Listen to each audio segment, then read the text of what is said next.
السلام عليكم، مرحبا. الفيديو التالي مقدم لكم من رينيه، استشاري أول في Compliant Medical Devices. نأمل أن تجده مفيد. لا تتردد في الاتصال بنا على البريد الإلكتروني الموضح أدناه إذا كنت بحاجة لأي معلومات إضافية. The topic today is defining the differences between minor and major nonconformities according to ISO 13485.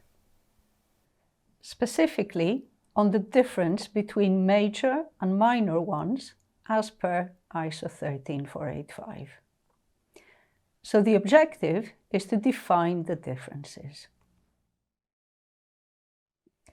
The requirement comes from clause 8.5 of ISO 13485, which talks about corrective and preventive actions. The aim is to act in order to prevent recurrence of faults that have already happened and to prevent the occurrence of faults that could potentially happen. The definition of major and minor comes from ISO 17021, the standard used by certification bodies. Starting with the major nonconformities, these affect the capability of the QMS to achieve intended results. Number one, direct impact to the safety or performance of the device. Example, having substandard controls for non-conforming product. Number two, significant doubt that effective process control is in place or that products or services will meet requirements. Example, a competence procedure that does not cover all the skills required by the workforce to meet product requirements. Number three, a number of minor nonconformities related to the same issue. This could demonstrate a systemic failure. Example, several procedures found during an audit without version control.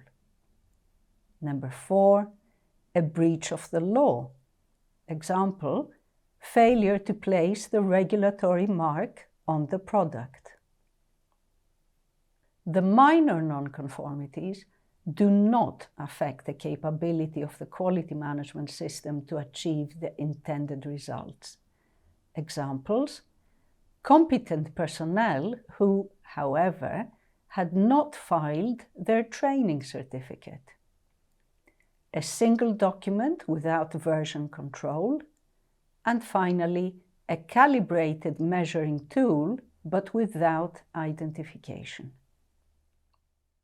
When we raise a major nonconformity, it's like saying the QMS is not effective and your certification is at risk.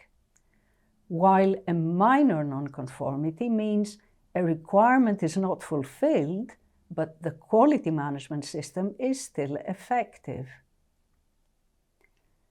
The method for deciding if it's a major or a minor should only consider the evidence, the context, and the direct consequences. Look at this example. Here, the context has been stretched beyond the warehouse, and the end consequences would depend on a number of other parameters. For example, the hospital may have had a spare ventilator at the time. In the second example, though, the focus is on the actual context and any direct circumstances. In summary, we looked at the definitions of major and minor nonconformities. In terms of method, we stay focused on the magnitude of the non-fulfillment in terms of the effect on the quality management system, and we raise a nonconformity as it applies to the specific quality system. Of course, An audit that results in major nonconformities evidences a quality management system which is not effective. If, however, there are a number of minor nonconformities, this could be a reflection of a particularly detailed audit rather than a QMS which requires an overhaul. What matters is not how few the nonconformities were, but how timely and effective their remediation will be. Stay positive and view every nonconformity as an opportunity for improvement. Thank you.